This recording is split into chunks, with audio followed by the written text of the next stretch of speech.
Big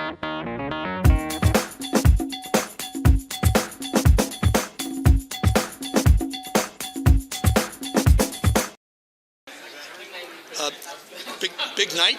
It is a big night. I'm excited to have a night of fellowship and with different Democrats from around the state of Louisiana as we get together and hopefully we can energize the party, the grassroots of the party, and get out there and extend that onto the grassroots across the state of Louisiana.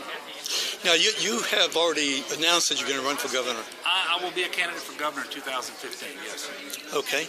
And that being the case, I mean, I know it's kind of premature, but what do you think the most important issue is going to be? Well, I mean, the budget, as I understand, we're talking about by 2015, $800 million in the hole, something like that? Well, you know, the last 5 years, we have had an average of $1 billion to cut out of the budget each of those years. Obviously, that's not a recipe that's going to serve Louisiana well going forward because we are not making the investments we need to make, especially in terms of higher education.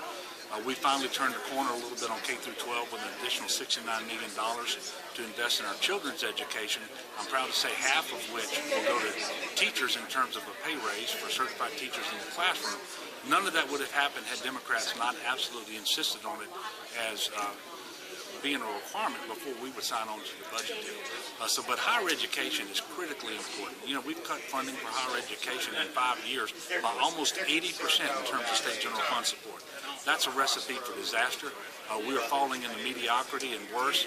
LSU perhaps won't be a Tier 1 university much longer, according to what the LSU system president said recently. So clearly we have to do better.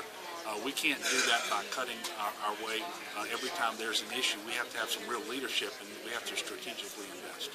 You know, maybe you can help me out with this. I know I've been asked this question over and over, and I've written about it, and that is Governor Jindal and our economy.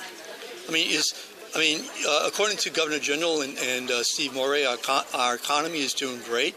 According to others, not so great. So, I mean, what's the truth from your perspective? Well, unfortunately, lately the unemployment numbers have actually been going the wrong direction, ticking up. But that's the public unemployment. Am I correct? Well, the private is no. It's all unemployment. But if you ask the governor and Stephen Morey, they act as if public servants. Public employees' jobs don't really count, as if they're not real people, and if they get laid off, that's not a real job loss. Obviously it is. And if you listen to the governor and Stephen Morey, we've outperformed the nation as a whole. We've done better than the South in terms of economic development, job creation, having low unemployment. My question to you and to everybody is, well, where's the revenue that's supposed to come from that? We have a structural imbalance in this state that has been created by Bobby Jindal because we're incentivizing those jobs to the point where we are losing money when we bring them in here. We have to stop that. We have to put the people of Louisiana first, which is not what he's doing right now in Louisiana. So we have a revenue problem rather than a spending problem, or both? It's both. It's both.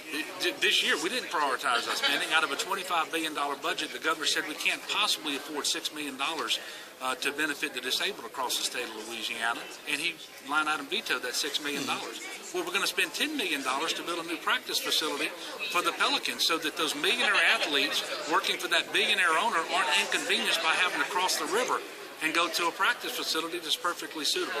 Obviously, we have priority problems. We have some revenue problems. We do have the capacity going forward to grow our way out of this in large part, but only if we have a smart governor who sits at the negotiating table, understanding we're negotiating from a position of strength, given the availability of cheap, abundant natural gas, the pipeline to move the gas, the river, the coast, and all of the port infrastructure that we have. So we can do better in Louisiana. We just have to make better decisions about who's going to run the state of Louisiana.